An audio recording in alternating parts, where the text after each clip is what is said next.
lost tens of millions of dollars during the crash of 2010 or whatever. Yeah, that crash was tough on everybody. But I was in the game.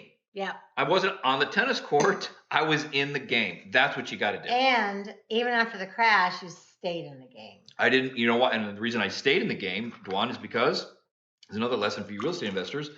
Debt is a 4-letter word. Debt in our house, as a speculator who puts tens of millions of dollars on the line, is a 4-letter word. The F word and the S word can be spoken, but we don't say the debt word. Because be careful. Now, there's responsible debt and there's irresponsible debt, and we don't have time in this podcast to get into the difference, but I made sure I didn't take on too much debt, and the debt that I did have wasn't at a super high interest rate. So that when the crash came and I had to hold on to things a little bit longer, yes, I lost a lot of money, but I didn't lose everything. I didn't go bankrupt. Yeah. Because of my reverence to debt and my fear. Hey.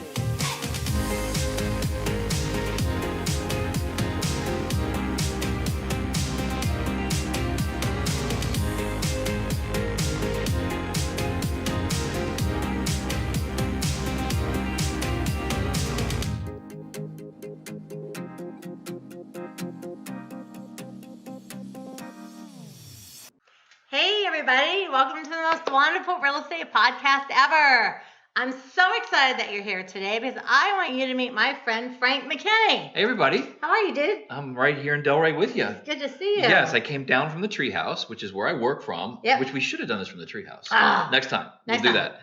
And we're sitting in my hometown and yours. Yeah. I just learned that Dawn's lived in this neighborhood for 23 years. I had no idea. Yeah, right here for a really super long time. So as you know, since I have a guest, this is inside the minds of today's millionaires. Now, Frank doesn't know this. I've been recording, talking to a lot of investors over the last couple of months, and I've decided to make you my first guest. I'm the guinea pig? You're the first guest. I'm the human petri dish. That's it. Well, I figured here's the deal. First of all, you got wild, crazy hair. So who doesn't love that? And secondly, if people hate investing inside the minds of today's millionaires, I can blame it on you. And if they love it, I can blame it on you. Okay, good. And I will wait for my royalty check if they love it. So I've actually, no, you know what though? It's really funny is I've been doing, and for all of you that I've already interviewed, not that you're not wonderful, but I really prayed about who my very first guest should be. And God brought you to mind over and over and over. And I was like, I'm going to see if Frank will come over and do one of these. And so part of the reason I selected you is because I have known you for a very long time. We've been in the same circle for a long time. But I know you to be a godly man, a good family man, a good real estate investor, and you're always true to Frank McKinney. You're true to yourself. You don't change for people. You don't change with the times. You're not, you know what I mean? You're just like such a solid guy. And I know that because I know for a fact because, I've been around you. And I thought, what a good first guest. We'll make sure I live up to those expectations. But you know how people can kind of, times get tough and some investors might get a little on the sleazy side or, whatever. I know that you're just like a super good, solid guy. And I love the fact that you love God, you love your family, like you have a good balance. And part of what I'm always trying to teach everybody is to also have good balance in their life because it's not all about money. I mean, money's great, but money's not everything. And so I thought you would make a great guest. So cheers to you. Cheers. I hope you're honored by the position. This works perfect with the hair color. Hey, these are Frank McKinney glasses. We can't have water out like a plain old glass. Look at us. It wouldn't make a sense. No, we should try to turn this to wine, but it's not going to work, right? There's only one. I've got wine. No, water to wine. No. I'm a lot less exciting than I look. I don't drink, smoke, do drugs, gamble, womanize, oversleep, overeat. Water's fine with me. Sure. And my husband doesn't either. That's the way we stay young looking and healthy. That's it. So cheers, everybody. Drinks with Dwan. That's how we start our show. Wow, that is you guys have no idea. This glass is quite heavy. This is a real deal. Yeah, man. Yeah. I had to pull out my big guns for Frank McKinney. It's funny, as crazy as Bill looks, people always think he's like, druggy, all that, just like you. And Bill's he's like never smoked, never been drunk one time in his life, doesn't womanize, nothing. I mean, he's like the most innocent virginal kind of man I've ever met. Like, how do you look like that? And you're like this, but he really is. Yeah, you don't judge a book by its cover. I believe in personal branding, and this is if what you see here is. I actually put up a post today of myself when I was like a teenager, and I remember in high school I would wear white leather pants to class, and so I when I got into business, I had a choice to make. Do I compromise myself for corporate America for real estate and look the part, or do I accentuate my essence? Do I amplify who I am and make a brand out of that? And I did that. I mean, I've been in the real estate business over 30 years. As an investor, I'm not a broker or anything, and it's worked. I mean, I've built a wonderful career out of not compromising, not co-opting myself for anyone or anything. And that is one of the reasons I wanted to have you on as a guest. I remember the first time that you probably don't remember the first time that we met, but first time I met you, you were speaking for David Dweck. Okay. And you walked in a big old fur coat with your blonde hair. And I looked at you and I thought, now that guy right there, he's got balls. I mean, and I was like, because I was sort of on the, I was also speaking, but I was very much in the, you have to look like a speaker. You got to wear a suit. You're a woman, blah, blah, blah, blah. I thought, but I don't want to do that. I want to wear wilder clothes and hair, and I don't want to wear a suit. And I was like on the verge of kind of deciding like what, and I thought, you know what, that guy can stand up there in a fur coat in Florida with that crazy hair. I can stop wearing suits. So you kind of inspired me without knowing it to stop wearing suits. Well, I hated it. It's part of brand. See, there's a method to the madness, and personal branding. And if you got a pen and paper, or if you're recording this, take note. Personal branding is the art of amplifying your essence to the point where your customers, either current or future, become subliminally intoxicated with you first, then your product or service. You're not a bottle of Coke or Pepsi or an Apple product. You're an individual. And we're in a crowded space called real estate. And how do you amplify your essence to the point where your customers, the ones you want or the ones you have, become subliminally intoxicated with you first, then your product or service? That's the art of personal branding. It is. I wish I had known that earlier, but I was working with a mentor, helping me learn to speak, teaching me training, and telling me you had to be conservative, you got to wear a suit, you got to I ended up with like 30 custom-made suits and this really super conservative hair. And I just remember looking in the mirror one day and going, I love to speak, I love to teach, I love to train, I love real estate. I hate the way I look. Yeah, so I can't stand it. That's a very interesting. Now, if you're listening to this, which you are because you're watching, she felt uncomfortable being something that she wasn't.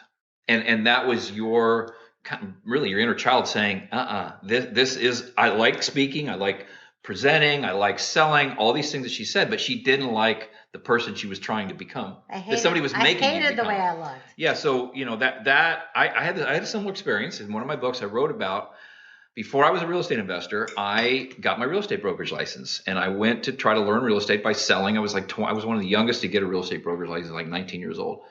And I went to a place and who was going to hang my license there, and they said when I walked in the door, call me the wrong name. Call me Carl. Carl, congratulations on passing your test. Now, go get a suit, get a tie, and get a haircut.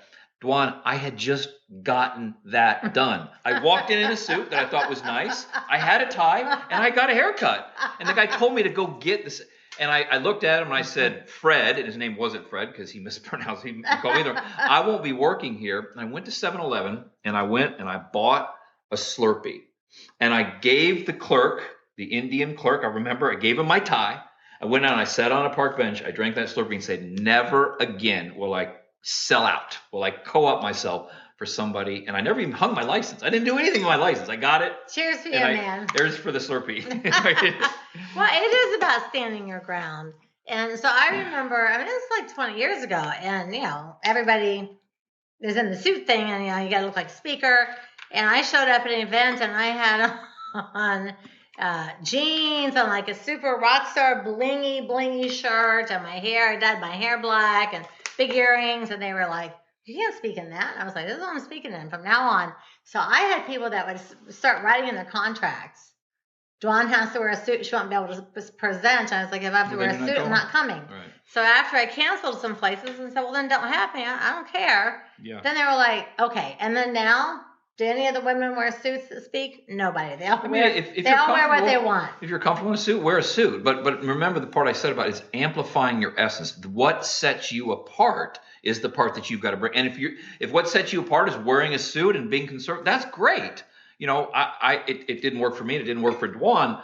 So spend time either with the mirror, looking in the mirror, and answering that question. What is my essence? What is my personal brand? What can I amplify that's going to set me apart? And if you can't answer it to the mirror, get a little focus group together and ask that person, what makes me different? And what I don't want to hear is customer service. No. I take care of the customer. No. You need to find out if it's something physical. I remember I coached a lady who was an opera singer, beautiful opera singer, who wanted to get into real estate. And I said, her name was Cynthia.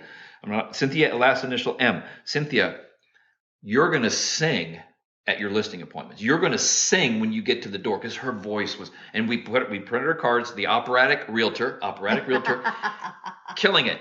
10 years later, this woman is killing it because of that little branding piece that we took. That's so neat. That is so interesting. Yeah, and what a neat thing to do. It really makes you stand out. It was her thing. It was her essence. We amplified it, yet she didn't want to be on a stage singing anymore. She wanted to sell. She loved real estate, and we made her a little brand. Wow, what a neat idea. So for folks that don't know you, tell them a little bit about you do so many things. I mean, we could talk for 2 hours about all the things that you do, but give us, like the 5-minute, who is Frank McKinney rundown? Well, for this hour, I'm here to help you, the listener, you, the viewer. I'm here for you. It's not about me. It's about having Dwan and I have a conversation that would qualify me to take an hour of your time. So to give you my qualifications to take an hour of your time, I'm from Indiana, just a corn-fed country boy, oldest of 6. I came to Florida with a $50 bill and a one-way plane ticket when I was 18. Went to 4 high schools in 4 years, had no benefit of formal education, 1.8 GPA out of high school. I landed in South Florida, and at the time, the program Lifestyles of the Rich and Famous was on TV. Now, for these young people, you have no idea what we're talking about. I love that show. But for young people, it's like MTV Cribs, if you remember that show that was on TV. So it's the voyeuristic look inside the lifestyles of rich and famous. And I would watch that show at night in my little apartment as a maintenance worker on a golf course. And I got to see people living it by day. I'm from Indiana. I'm from a corn-fed little town in Indiana. I'm from Ohio in the country. So when you come to South Florida, it was a big awakening. I'm like, I want that lifestyle. How am I going to get it? So I went from a maintenance worker on a golf course to a tennis instructor. And I was making $100,000 a year as a tennis instructor at 21 years old, going into communities that were just being built in the late 80s, the Sea Ranch Club, the Boca Marina Yacht Club, the Sanctuary, big money clubs. And I ran the tennis programs there. And at that time, I was making $50 an hour. So you can do the math. 50 times. That's so much money back then. And that's before the IRS existed. That's like, oh my God. Hint. I didn't know anything about taxes. So that's $100,000 a year pre-tax, post-tax. Oh. That's where I was able to buy a Ferrari when I was 21. But yet there was a limit, Dwan, to how much money I was going to make on that tennis court. Yeah. I have friends that are still teaching now in their mid to late 50s that are maybe making up, $10,000 more than we were making back then. I earned my PhD in entrepreneurship and my master's in real estate on that tennis court, asking rich people, how did you get here?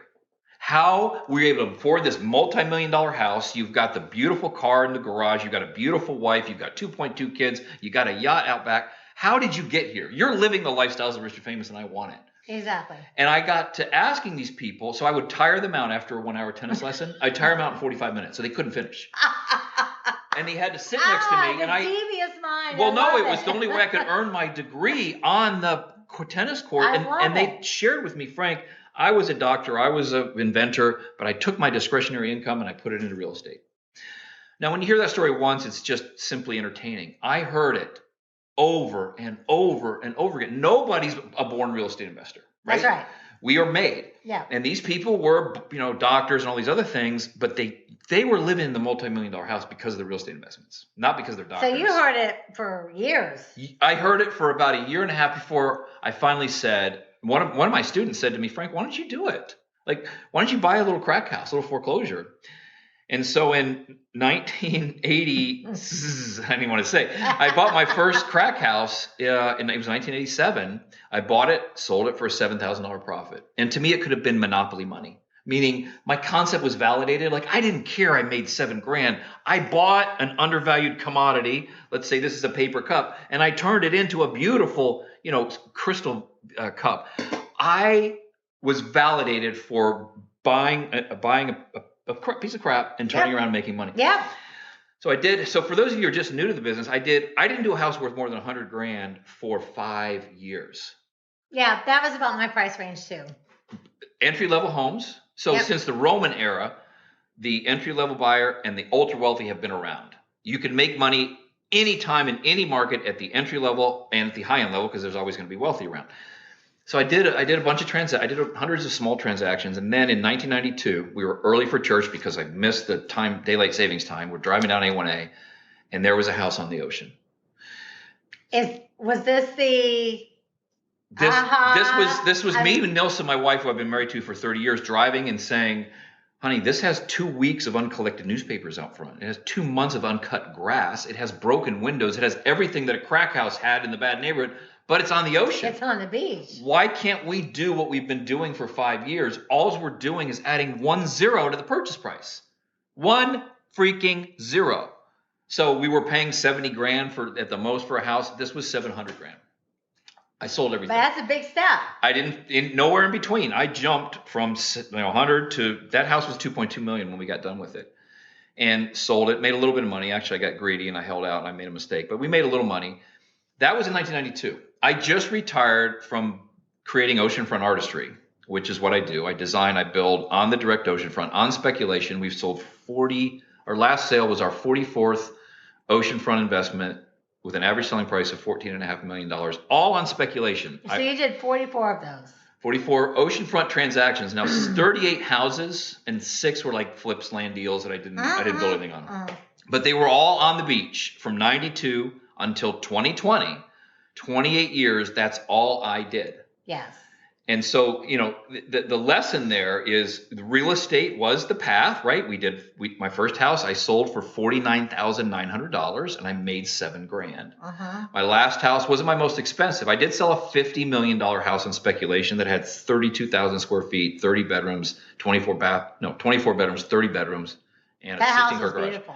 It's a massive house in Manalapan, 3 acres. Yeah, I saw all the videos, and you were doing an open house. I was like, why am I not in Florida right now? I want to go see this house. I mean, so it's kind of like a postage stamp in real estate, investing in real estate. If I were to mail Dwan a check for whatever, $500, $5,000, or $500,000, that same stamp would deliver the check, right? Investing in real estate, my approach to a $50,000 flip or a $50 million mansion, yes, it varied with the finishes and the level and the marketing, but the concept is still the same. Yes. It doesn't matter. What matters, what changed for me and what has to change for you, and I wish I brought my new book I'm writing called Aspire. We're going to talk about that because that is the culmination of my life, is you have to, there's a whole section in that book that talks about embracing fear and dealing with the side effects associated with taking a risk. I was inherently a risk taker. And so for me to jump from that $50,000 house to a $2 million house, then to a 10 and 20, all the way to a 50, embracing risk, and that's kind of a throwaway statement. Let me rephrase that. Fear is associated with the thought of taking a risk, not the actual taking of the risk. So that's a really good point. Think about it. Thought. It's the thought. And that's what stops everybody. So you're thinking that's a little out there, Frank, a little esoteric. Get simpler for me. Okay, get on a roller coaster. When you're on a roller coaster and that bar hops down on your lap and you're ready, you're going clickety-clackety up the hill, what happens to your heart? It's pounding. You're terrified. You're wondering, why did I do this? Oh, I want to get out of here. Why? It's the thought about what's going to happen. I love roller coasters. But what happens when you go over the top? Fear goes away. Joy, excitement, exuberation. Adrenaline's going crazy. Let me get to the back of the line and do it over again. Exactly. That's what you got to do with your real estate career. You've got to take that first step and realize that the fear you're feeling is only the thought of taking a risk. Once you take the risk, the fear goes away.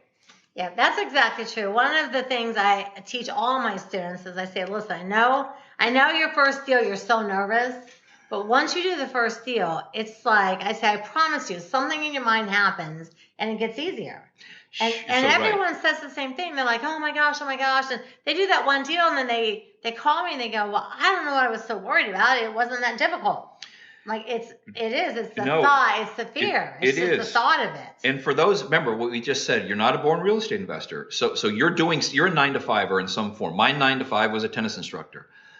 People ask, weren't you terrified doing a $50 million spec? The answer was, yes, fear is a good thing, and we can get into why it was a good feeling to feel fear. But my biggest fear was that first $50,000 flip. Because I gave up a $100,000 tennis teaching career. Well, true. And bought a crack house and used my own money to do it. And that was like, oh my God, what am I doing? I'm holding, no, picture that I'm a tennis instructor in Florida. I'm holding a beautiful woman around the waist, teaching her how to hit a forehand and a backhand. I mean, my life was good in these real places. And I gave that up to buy a crack house that was so, I mean, if you've been into a crummy house, you've been to shit. There was so many termites, cockroaches, and rats running around that when I opened the front door, the whole header collapsed into my big 1980s hair back then. And my eyes were covered with wings of termites. Like, I couldn't see, I couldn't smell anything. Well, what I saw was horrible. I gave all that up, all that tennis stuff up for this. But Dwan, as you meant, your risk tolerance is like a muscle. So mine's little. Well, my risk tolerance is huge, but my muscle's little. And imagine going to the gym and exercising this as your risk tolerance. Eventually it gets stronger. Yes, it does. And able to withstand greater pressure. Yes, it does. It does. I always tell people when someone brand new is like, hey, I want to be an investor. And, they tell me all this. I want. I always ask people, I say, on a scale of 1 to 10, 1 being low and 10 being off the chart, where's your actual risk factor in life? Mm-hmm. And some people go, I'm like a 3 or 4. I'm conservative. And I'm like, well, you got to think about real estate investing. It's not, you can't ponder a deal for a month because another investor will get it.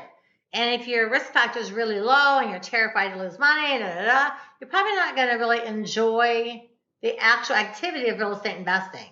And the people that are like, oh, no, I'm like 8, 9, 10. I'm ready. I want to jump in with both feet. I find that people like that do better because their risk factor is higher, and they know if they fail, they learned a lesson. Right. Instead of like, oh my God, I failed, it's the end of the world, I have to quit.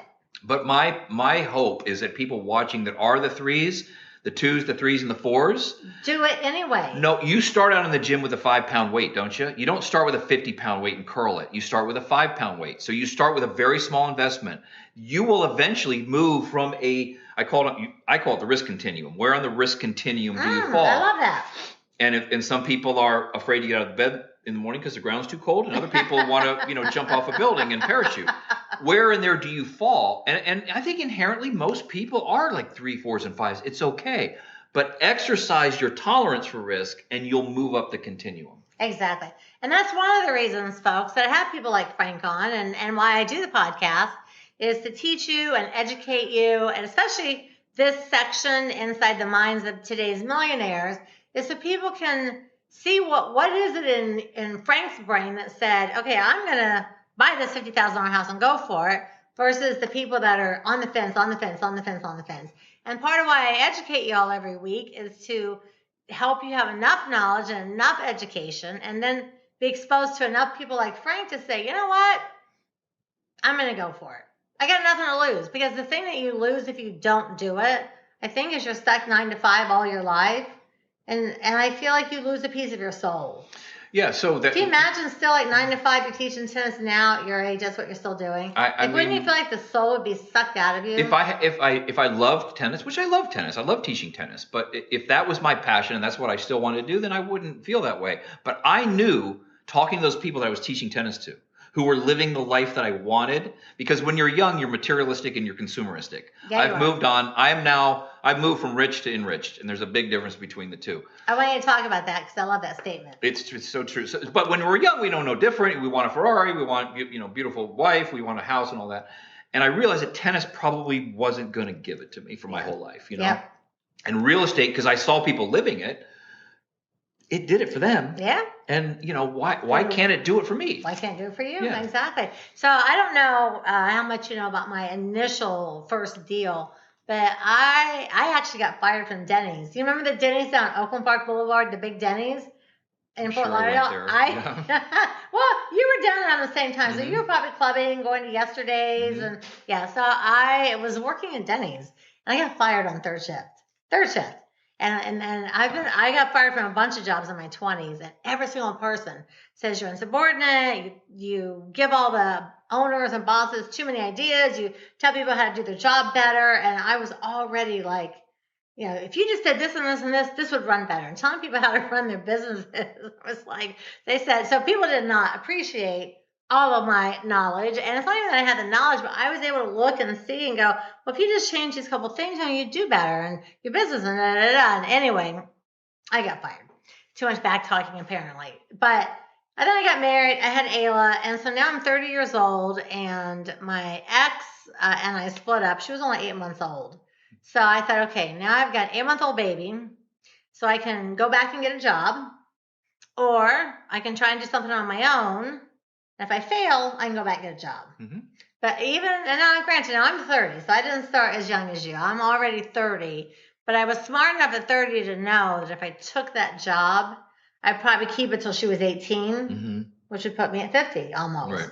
And I thought, wow. And then I thought, if I try something on my own and I fail, I can still get a job. Yeah.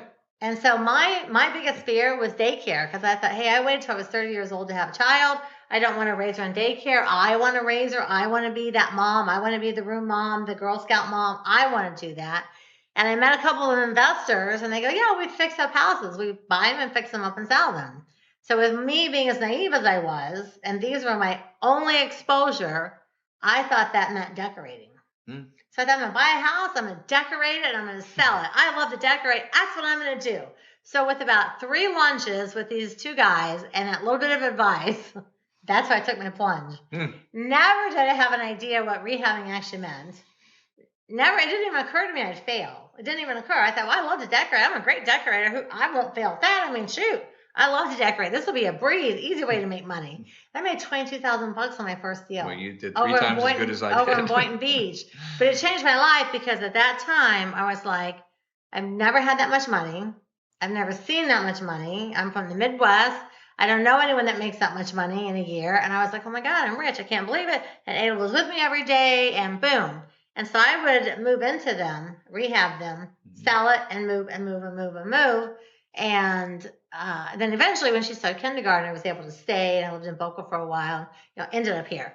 But I didn't have even a thought of failure because I didn't understand the terminology. I didn't understand what I was doing. If someone said, you're going to fix this house up and tear out the kitchen and put in this and appliances and do the roof, and I would have been like, well, I can't do any of that stuff. I mean, who am I going to get to do that? Right. So I ended up at Home Depot every day, taking classes, and I rehabbed my first house by myself. No, you did the actual work. Yeah, I did the actual work. It'll be late in bed at night. I'm screwing in cabinets. I'm making screens. That's impressive. I'm cleaning. I'm doing it. And, I mean, I had to hire the carpet, a few things. But I painted it inside and out. I mean, I did everything. I even pressure washed the roof, which was terrifying. And I pressure washed the swimming pool that was full of spiders, which was super terrifying because they got in my hair. And I made that money, and I was like, wow, that was fun. And I loved it. And I made so much money. I'm going to do it again. And that was it. But I think you and I kind of started in some of the same areas. So I started over in like Boynton and up in West Palm and Northwood area, West Palm, which was now it's on fire. Well, I'll give you a good example. Right here in Delray Beach, we did Bankers Row. Bankers Row wasn't Bankers Row. Most of you people don't know where that is, but picture like a crack house row. We were buying houses in downtown Delray Beach for 30, 40 grand. I bought a real nice one for 75 grand. I liked it so much. My wife and I moved into it when we got married in 1990. That house that I bought for 75 sold for 250 back in like 92. Just sold for 2.2 million dollars. Wow! I mean, just to show that yes, had I gone Rip Van Winkle for 20 years and woke up on that house, I could have sold it for $2 million and not done anything. So, but what Dawn's speaking to, and this is something that I hope you're tuning in, you're focusing on. We are going to have regrets in life. There's no such thing as a life without regrets. Wouldn't you rather regret what you did, not what you didn't do? So, in other words, if she got fired from Denny's, got a new job, then said, I don't like this, I'm going to start in real estate, and it didn't work out. but yet she tried it. She would never have known had she not tried it. And she went back to the job and, lived happily ever after with daycare and her kid turned 18. I have regrets in my life, but I never want to regret what I didn't do. Yes. I should, like, eventually you and our combined age is 120 years, by the way. We just learned this. A combined age. Listen, 100 of it's on his side. I'm just saying. You're right. I'm 20 and 29. Yes, and I'm 100. There. But when we're sitting on the rocking chair on the front porch talking about life, I don't want to say, I wish I would have done that $50 million spec. Yes.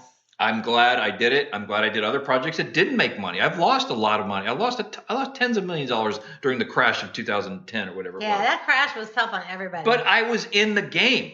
Yeah. I wasn't on the tennis court. I was in the game. That's what you got to do. And even after the crash, you stayed in the game. I didn't, you know what? And the reason I stayed in the game, Dwan, is because there's another lesson for you real estate investors. Debt is a 4-letter word. Debt in our house, as a speculator who puts tens of millions of dollars on the line, is a 4-letter word. The F word and the S word can be spoken, but we don't say the debt word. Because be careful. Now, there's responsible debt and there's irresponsible debt, and we don't have time in this podcast to get into the difference, but I made sure I didn't take on too much debt, and the debt that I did have wasn't at a super high interest rate. So that when the crash came and I had to hold on to things a little bit longer, yes, I lost a lot of money, but I didn't lose everything. I didn't go bankrupt. Yeah. Because of my reverence to debt and my fear. And, it's funny. I know so many investors. It was funny, people hire you to be their coach or their mentor, and they're supposed to listen to you. And we knew the crash was coming. I mean, all the interest-only loans, like any sane and real estate investor knew it was coming.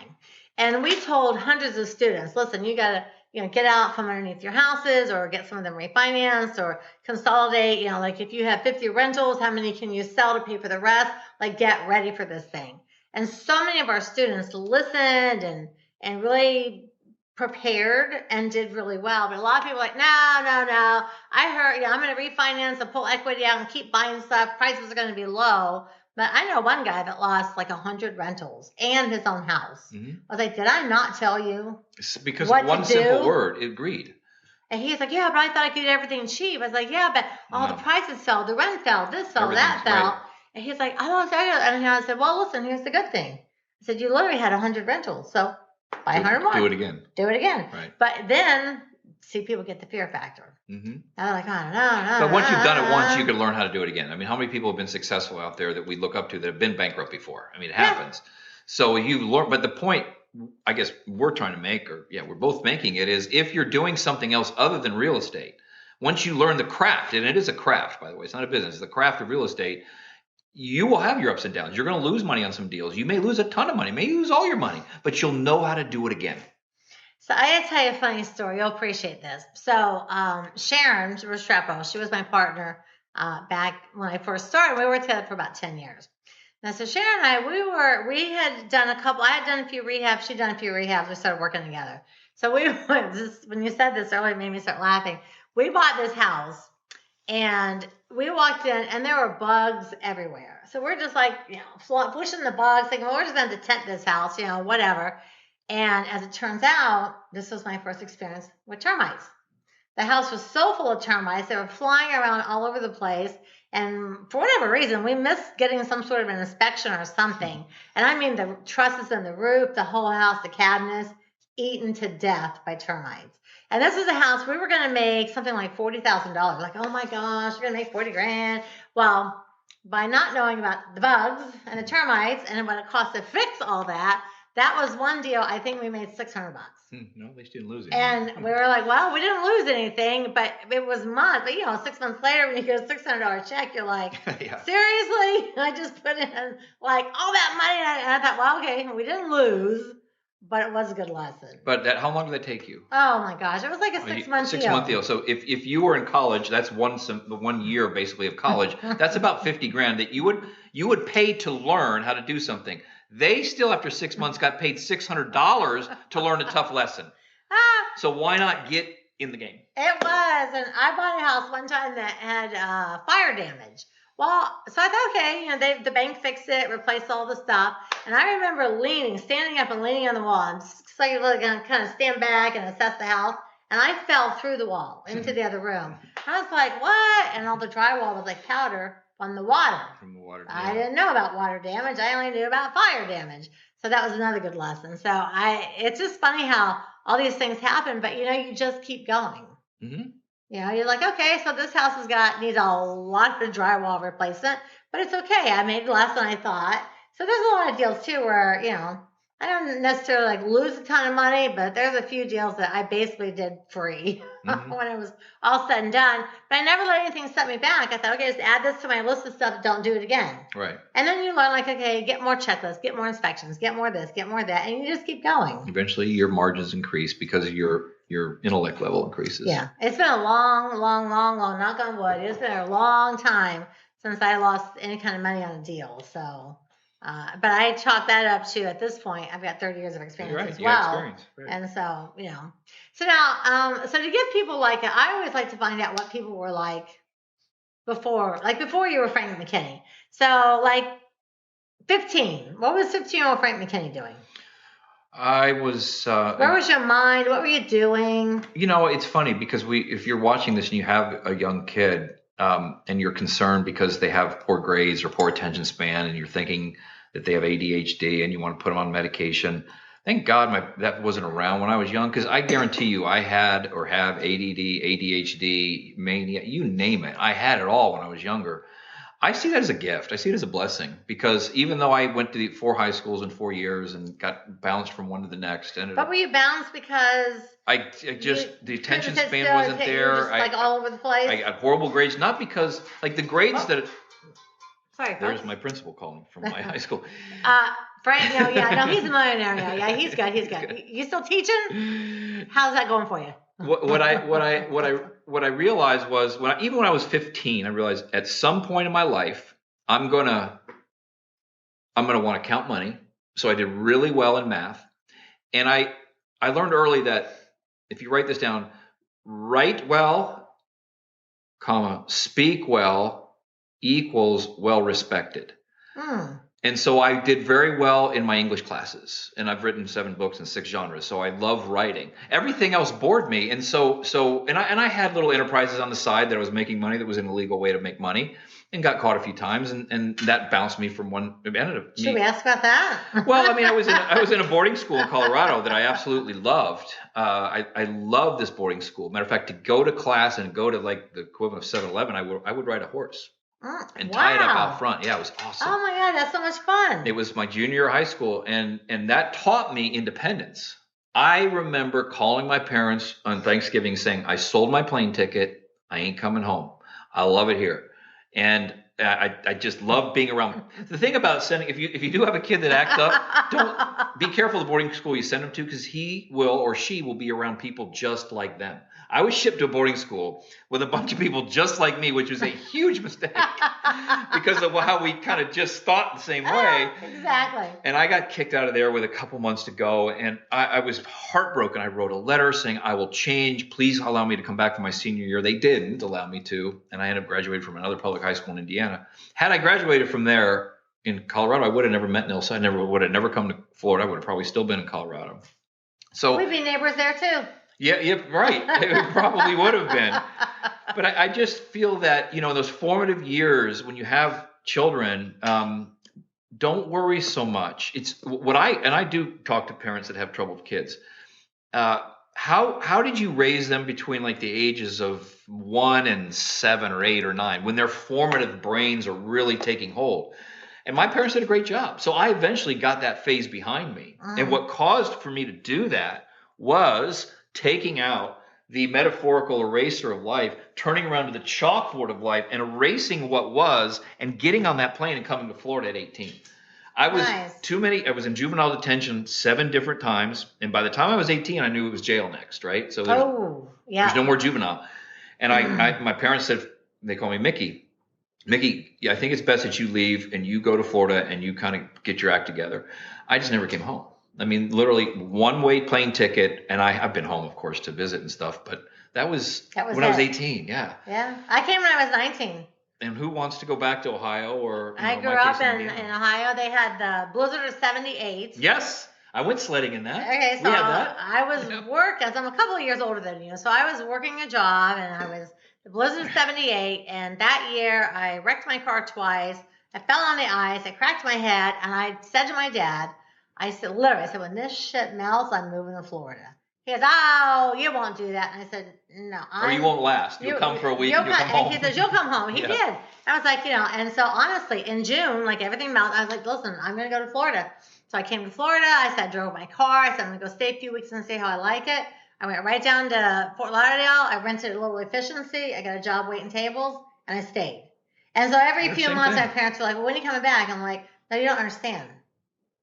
I'm staying. Yeah, I'm staying. And then now, I ended up with half my family moving down, including my mom and a whole bunch of people. And my sister lived here for a while. And there's a bunch of people ended up moving down. I was like, listen, there's nothing for me in Ohio. I'm going to get a factory job, live in the snow. Like, what am I going to do there? Yeah. And now, granted, I turned 21 in 1980. So, the 80s were fairly wild. I thought you were 20 and I was 100.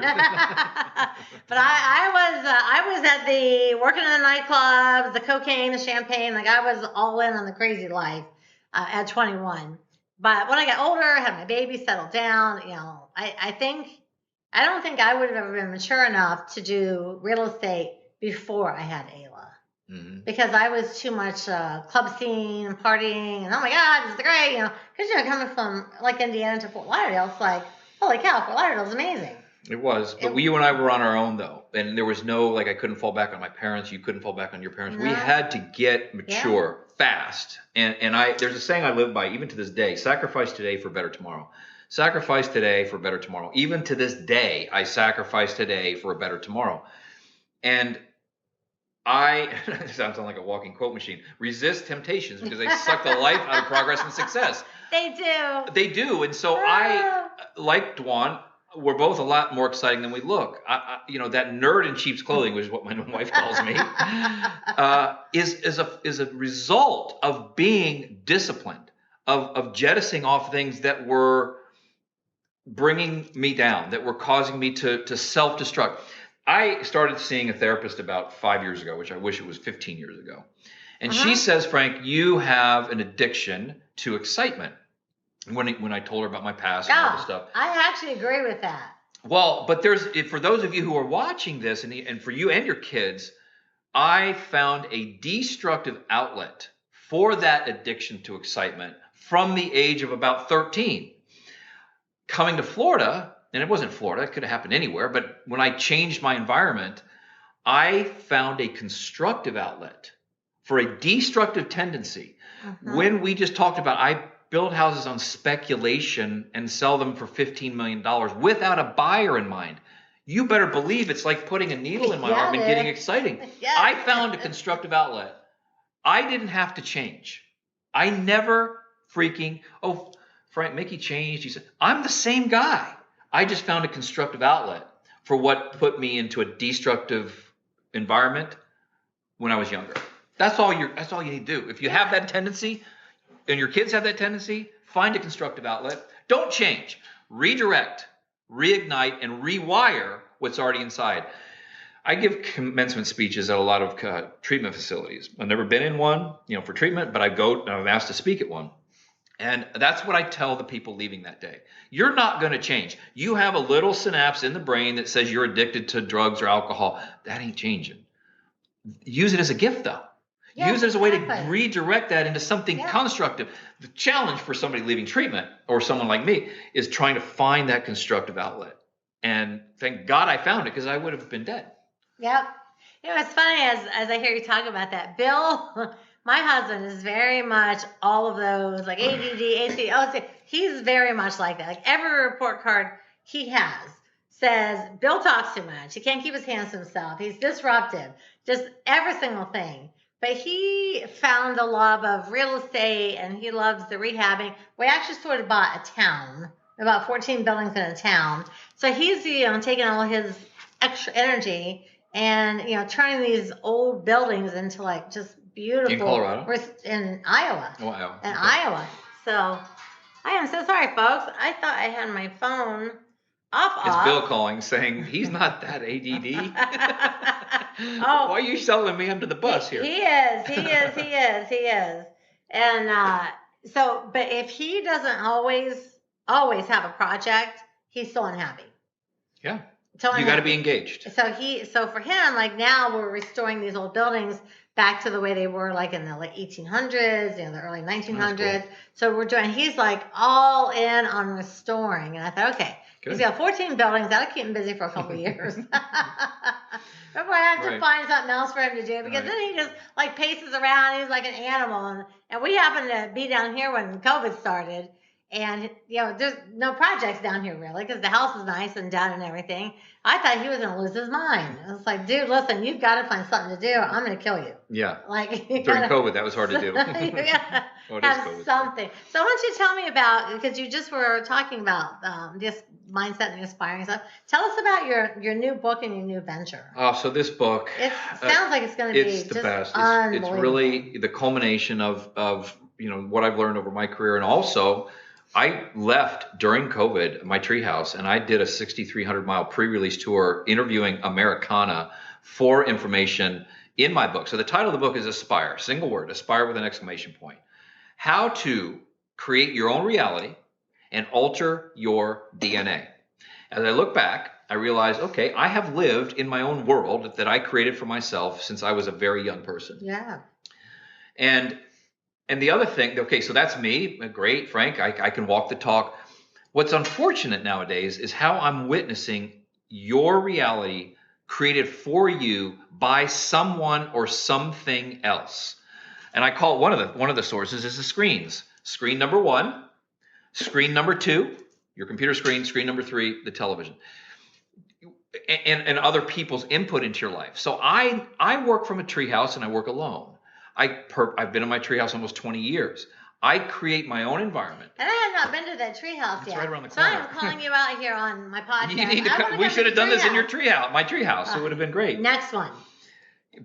Fine, we'll do the next one when the book comes out. The book will be out in a couple months. Okay. So I want you to again think about that title and that subtitle. Let me get into the title if I could. I'm going to break it down. I definitely want to hear about it because I've been following the whole story. It's really what. So why aspire? Why not motivate, Frank? Why not inspire? Because of the following. Motivation washes off and goes down the drain with the soap at night. So if we as a species, and I have science in my book to back it up, but if, F science, this is something that I know from just my own experience, and Dwan too, motivation does not last. It was never meant to last. We weren't meant to stay motivated. That's why we beat ourselves up, because we can't stay on a diet. We can't go to church as much. We can't stay in the Bible. It's a maddening cycle. And the more we fall off the motivation wheel, the tougher we are on ourselves. True. So motivation washes off and goes down the drain with the soap at night. For me and for you. So quit beating yourself up. Everybody needs to write that down because that is so true. Then we move from motivation to inspiration. So have you ever read an inspirational book or watched an inspirational movie and you're inspired for about 2 weeks? Yep. Inspiration lasts about as long as a bad sunburn. In other words, it dissipates after a little while. Motivation goes down the drain with the soap at night. Gone. Yep. Inspiration lasts about as long as a bad sunburn. Aspiration will alter your DNA. And in my book, I take the reader through these exercises to help them identify what legacy do you aspire to leave behind? Who do you aspire to emulate? What do you aspire to do this time next year that you can't even comprehend right now? That when I aspired to be a handful of things in my life. I wanted to be a real estate artist. I am. Yeah. I wanted to be a best-selling author, although I never went to college and I had a horrible GPA. I've written 7 books in 6 genres. I wanted to run a charity in the poorest country in the world, Haiti. We've built 29 self-sufficient villages in Haiti in the last 17 years. I wanted to run the toughest foot race in the world, the Badwater Ultra Marathon, which is a 135-mile race through the Death Valley Desert in summer in 120-degree heat, nonstop. I converted my mind first, then my body into an ultra marathoner, and I wanted to have a family. I want to have a family and stay with that family because mine was kind of, busted up a little bit. Right. 5 things in my 20 years out of our 120 years that I accomplished through aspiration. And so I want the book. Well, I don't want the book. The book will be much. It is a mindset book, but it's one that teaches you how to apply aspiration to create your own reality. Because the reality that you work in, that you've created for yourself and you've built. Very few people can relate to that. You do it, you've done it, and it's a beautiful. She just walked me through her house and told me how she lives here. It's a fantastic reality. And ultimately, what it does, guys, is it changes your DNA. Yes. So if you watched, and I want you to, this is not my line, I wish it was my line, and I'm not a big movie buff, but if you watch the movie Rocket Man, which was the story of Elton John. Yes. Elton John was born Reginald Dwight. His manager turned to him and said, you must kill the person you were born to become the person you want to be. Think about that. Kill the person. So I was born into a family of bankers. I was supposed to be a third generation banker. My grandfather was a banker. My dad was a banker. When I was young, I kind of dressed like a banker. I'm like, no. I killed that person when I got on that plane at 18. Yeah. And became what you see right here. I wanted to be a real estate artist. I wanted to express myself artistically. I can't sing. I can't play an instrument. I can't sculpt. I'm starting to paint, but I'm not very good. I want to do it three-dimensionally. So kill the person you were born to become the person you want to be. That is so life transformational. It is powerful because I grew up in Ohio and graduated high school in the 70s. And at that time, my parents wanted for me to go get a job and work in a factory and work for the man until I retired. And I was like, so I got a factory job. I worked there for 3 weeks and I thought, oh my God, if this is my life, seriously, Lord, just kill me right now because I can't do this. And that's what happened. You killed the person. It's very graphic, but it's very true. I killed the person. She was born. People mistake this. I was born to be in real estate. No, she wasn't. She was born to be in a factory. She killed that person and became the pink-haired Dwan Twyford, who is a real estate goddess. She wanted that and became it. So in my book, Aspire, I want in that creating your own reality and changing the DNA, I am no longer the person that I was born to be. I have now become the person I want to be. And that's what I want for you. God, I love that. I love that. It's true. Yeah, I killed that factory worker girl. I was like, oh no, hell no. And I remember thinking, why would my parents want that for me? Right. Why would they want me to work in a factory for 40 years? Just because they did. They hate it. Why would they even want me to do that? That's all they knew. And they wanted the best for you, and that's all they knew. But the part people have a hard time grasping is, wait, no, but Dwan was born to be a real estate investor. No, she wasn't. She was born to work in a factory. I was born to be in the banking business. If that's what you want, then of course you're great. You were born to do what you want to do. I was born to do something I didn't want to do. And she was born to do something she didn't want to do. She killed off that person, that character, and created her own in the form of your real estate empire. I love that. So for someone watching, they're like, oh man, Frank, I hear you. I'm doing whatever. And I really do want to be doing this. How would somebody really, because you're talking about an entire shift of mindsets that could have been passed down through generations at this point. Yep. Generations. So what is the first step a person would take to be like, you know what, I'm gonna do what Frank said. I'm gonna kill off this person over here. I'm gonna become this. I don't know what to do first. Okay, so I'm gonna make it real. Even this book is about being very simple. There's no stress.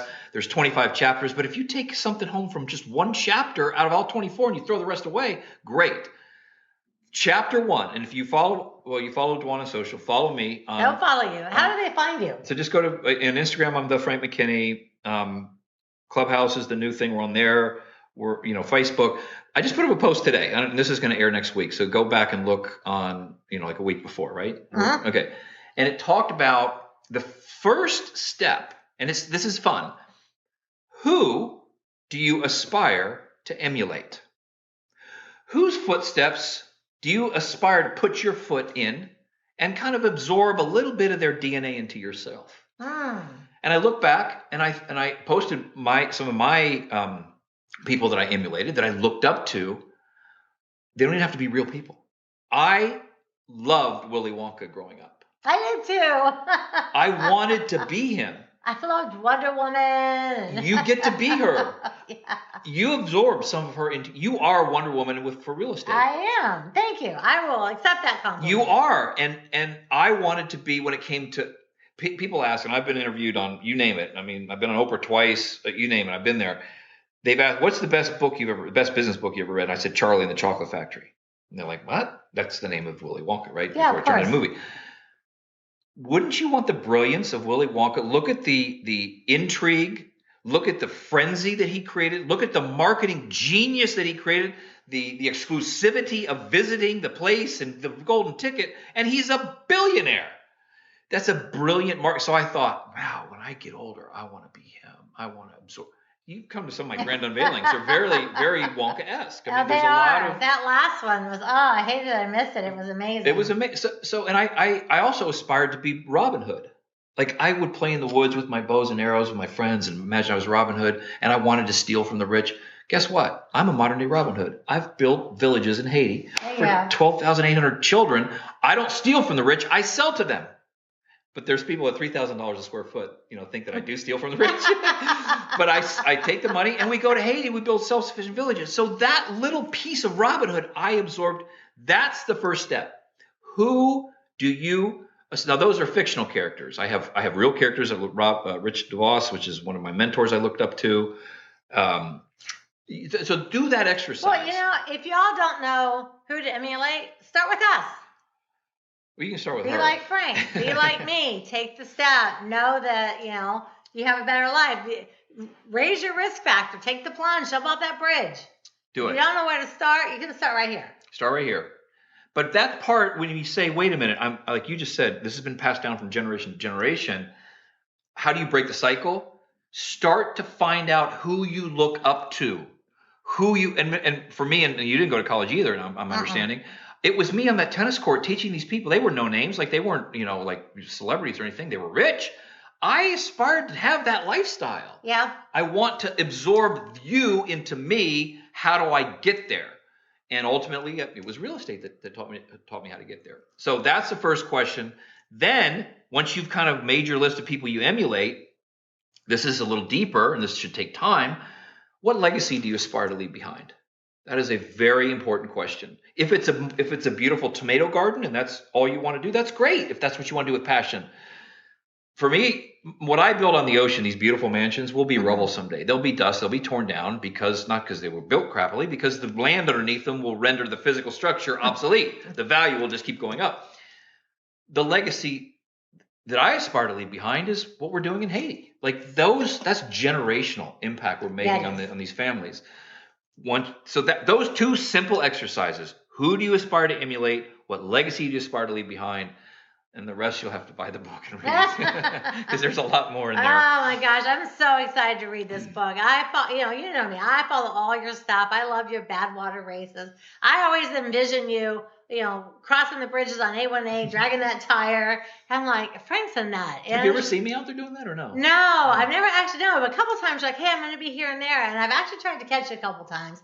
And I never have. I was like, well, one of these days I'm going to catch him and be like, hey, want some water or something? Yeah, please. What's going on, man? Right. But I just love, I love how you share your passion and you share, your relationship with God and your family and just all the things that you do, because so many people don't. Right.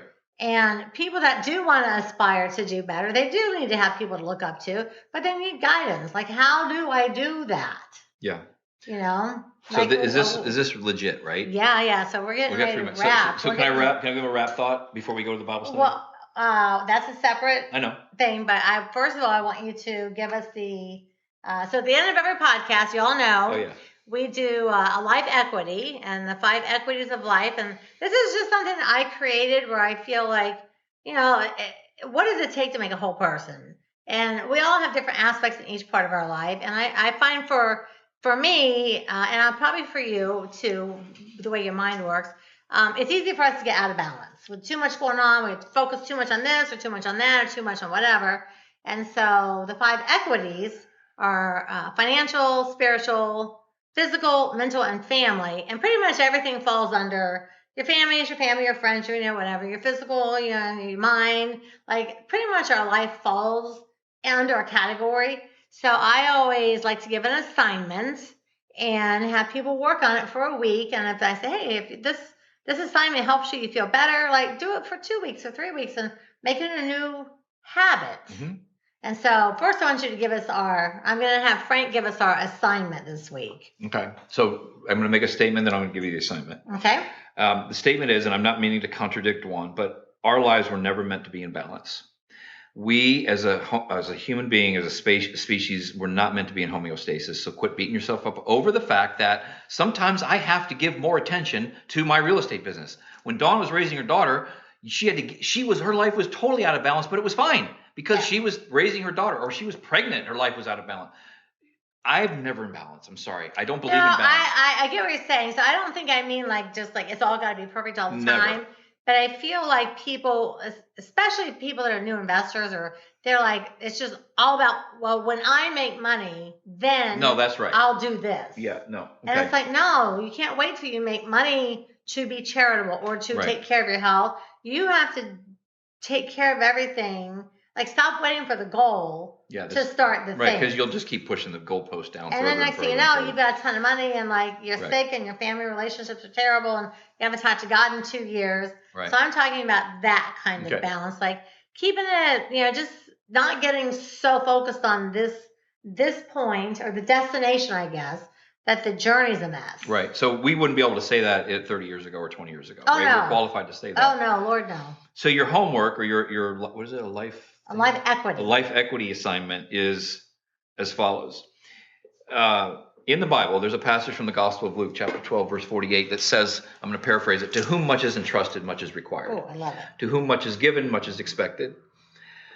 As you focus on your own issues, your own challenges, your own troubles, your own future, COVID, whatever's on your mind, I will challenge you to share. Each one of us listening to this, watching this, has been blessed with the ability to succeed at some level, but those blessings were never meant for your sole benefit. They're meant to share with others.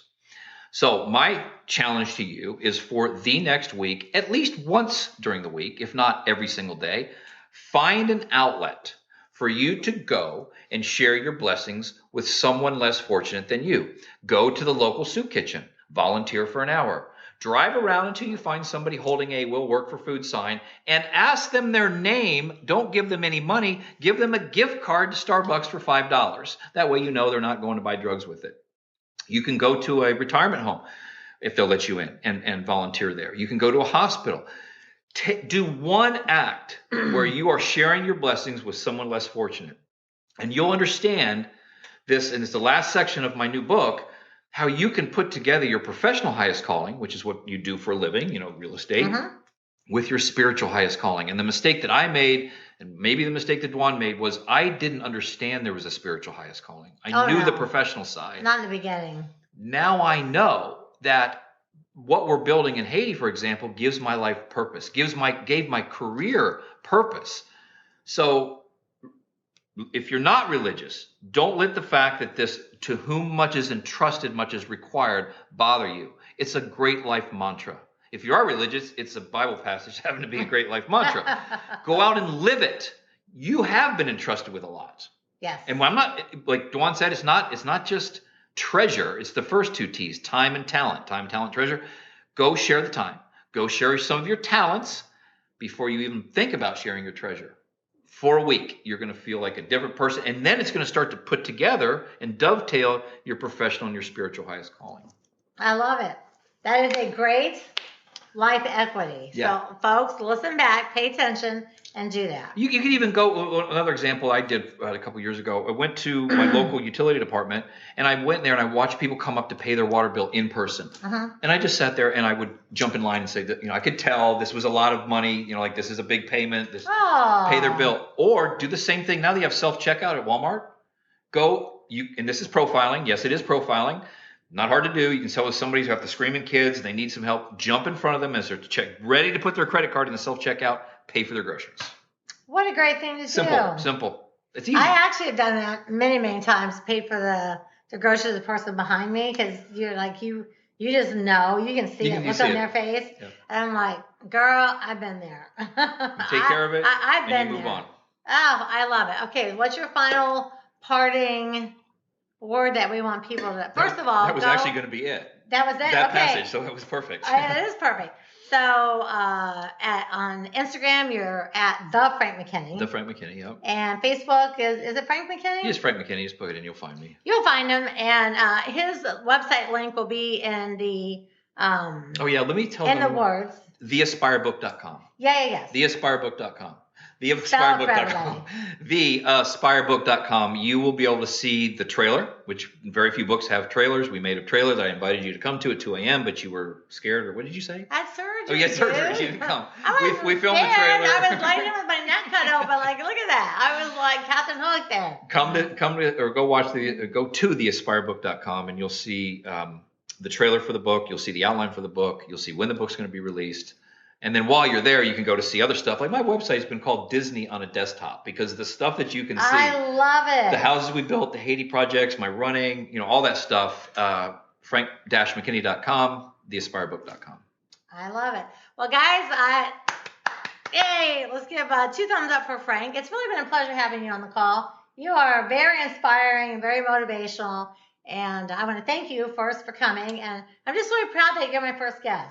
I feel like this really sets the tone. I hope so. If it's a big flop, it's because I hope you don't go off the air in one episode. Like, oh my God, that guy, what was that about? He was really bad. No, you're wonderful. And I appreciate you and all your effort. And I really love the fact that you share and your heart's so good and you do so much for other people, which is what I always tell people. You got to do for others. Do for others, So, all right, guys. So, we'll be here next week, same bat time, same bat channel. And remember, the truth is in the red letters. All right. Ciao, everybody.